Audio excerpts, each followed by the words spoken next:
today. We're so pleased. So thank you. Oh, thank you, Carrie, and thank you for having me. And again, I'm sorry that I was late. I apologise if I've held things up too much.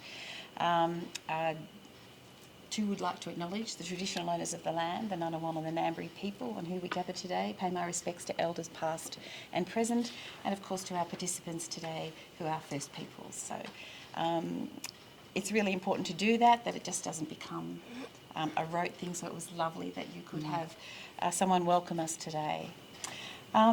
This is auspicious. I didn't realise it was 2012 since we've got together. Oh, and of course my fabulous colleague representing Anne and couldn't make it today. It's a pity, but thank you for coming along. Because this is a bipartisan issue, and it is incredibly important that we are all here and that we're all on the same page today. And there was a Cancer Council. I'm wearing all the badges today. Cancer Council, domestic violence. I've got my hepatitis badge. But the Health Minister made an observation at the Cancer Council morning meeting where he said yesterday in question time, Peter Dutton was pretty mean to us and we were pretty mean to him, and that's what you do in question time.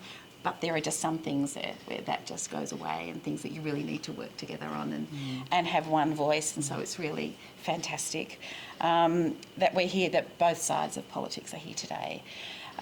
So thank you for the introduction and for your opening words. It is really an honour to be here at this quite auspicious gathering and occasion. It is an honour also to be in the room, not only with people who have been fighting to eliminate blood-borne viruses, the hepatitis in particular, but people with lived experience. It's a really hard thing to do when you have a lived experience, to step up and be an advocate and a voice. And I come from the health sector myself. I'm a nurse, and I worked in gastrointestinal diseases and surgical ward, so I'm very familiar with liver disease and its consequences, and also, unfortunately, a stigma that can be applied around that. So congratulations and thank you to everybody with lived experience that's prepared to advocate through this forum. It's really, really brave and really important and fantastic work. So thank you for that. It's great that we can't wait, is that what we say? Yep. We can't wait. We can't wait. We can't wait. We can't wait. And we can't. We've learned so much about the pandemic and the damage from the pandemic, rather, about what an infectious virus can do. But you all knew that. But a lot of people, I think, have really been awakened to the serious danger of viruses over the pandemic in the last little time. It's given them a bit of a profile, which we could see perhaps as a bit of a silver lining, that maybe people are really tuned in to what we need to do to attack viruses. So I know with hepatitis and B and C, we do have effective weapons that we can attack them with. We can win the war. We can win the war. I seriously believe that, against hepatitis. And we can do it because everybody here today is committed to it, absolutely committed to that. And I know how hard you've worked for decades. I mean, as I said, I was a nurse on the liver transplant ward and the gastrointestinal diseases ward, dare I say it, 30 years ago. 30 years ago. I know I don't look it. I know you're all thinking child genius. I know.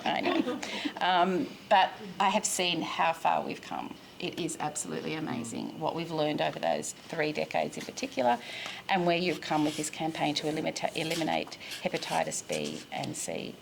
As you said, Carrie, so truthfully, this doesn't happen because of one person or 2 people. It happens because of partnerships.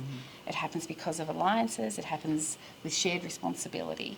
And I know that we will be definitely ramping up our efforts to really tackle this issue. There are about 50,000 people, I believe, out there who have hepatitis C but aren't getting treatment. Is that an accurate figure that has been given to me, I think? At least, there you go, because they simply haven't been diagnosed. So I'm sure that today's roundtable will identify a lot of the things that we need to do from here, whilst acknowledging the fabulous work that's happened beforehand. Really looking forward to the outcomes of today's roundtable that can actually inform policy work and set us in a good direction. I'm really super keen to see the result. Labor, of course, has, we've got a very proud record of leadership and partnership with affected communities and community organisations, with researchers, with clinicians. My good friend who's not here, I don't think, Louise Pratt, was co-chair of the Parliamentary Friends Group, and she has done an awful lot of work in this area, in the 46th Parliament in particular.